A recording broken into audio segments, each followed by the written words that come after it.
But what we can do is we want to create a way to reinforce a chemical synapse. And by doing that, here, if you reinforce this synapse, that is really memory.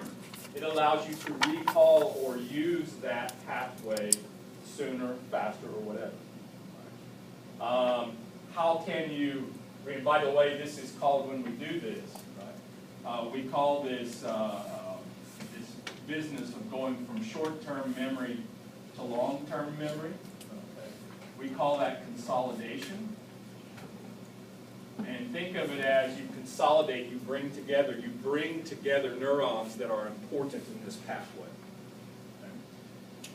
Now, how do you convert from short-term to long-term?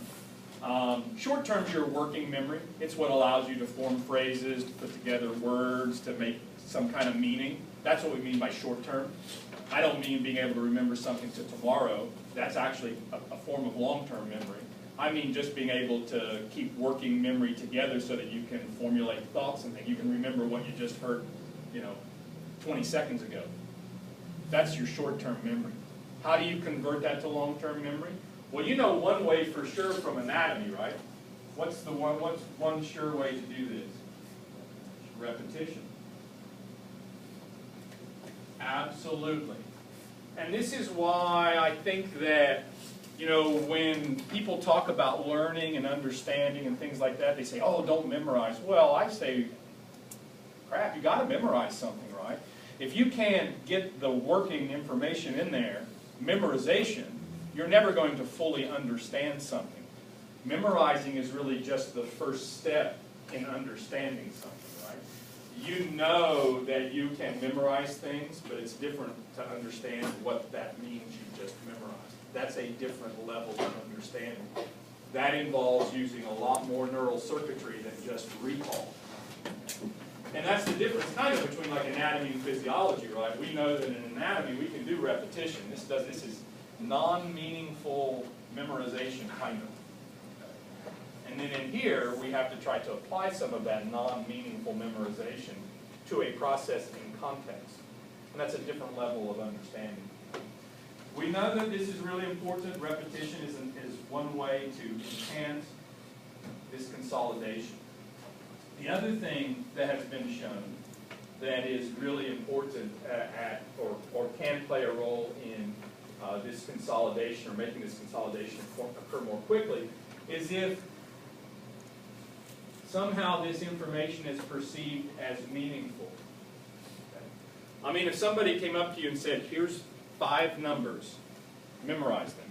Okay, you've memorized them, right, or whatever. But if someone came up to you and said, here's 5 numbers, you must memorize these in this order, and if you can't tell me this in an hour, I'm going to kill you. You're probably going to remember those better, right? It's because you're learning them actually or trying to study them in a context that is meaningful and important. Right? So this is another sort of enhancement, if you will, of this. So the more we repeat things, the more we truly know that something is meaningful or understandable, the easier it is to learn.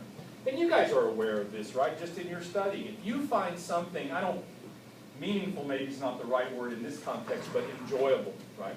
If you find something interesting and enjoyable and fun, kind of, you will remember it more easily, right?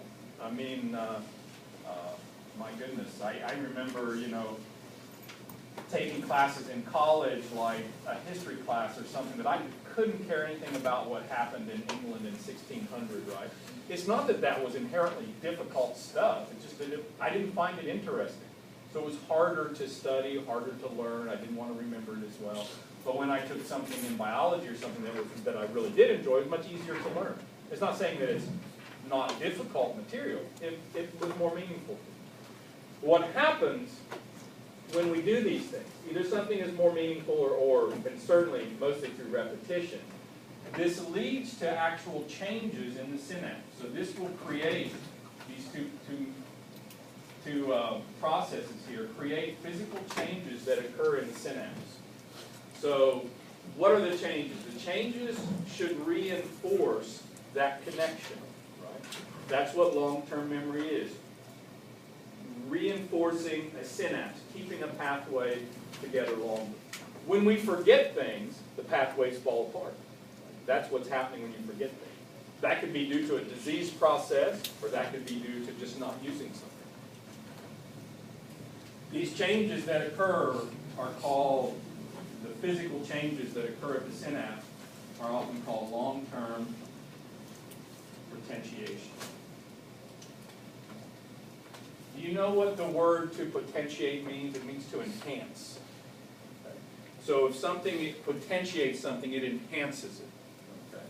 And long-term would imply that this is for long-term memory. So we are enhancing the synapse for long-term memory.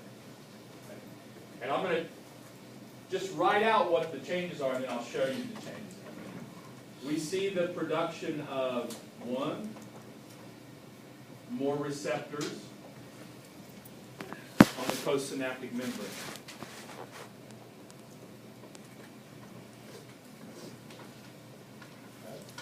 So remember this is a ligand-protein interaction, right? So we know it has specificity, affinity, competition, saturation, all that stuff, right? And we know that one way to enhance responses of this is to get more of the ligand and more of the protein. Well, this is the protein. That receptor is a protein receptor on the postsynaptic membrane. Put more of them there, you're going to get a stronger connection. By the same token, we could have something happen that would cause us to release more neurotransmitters.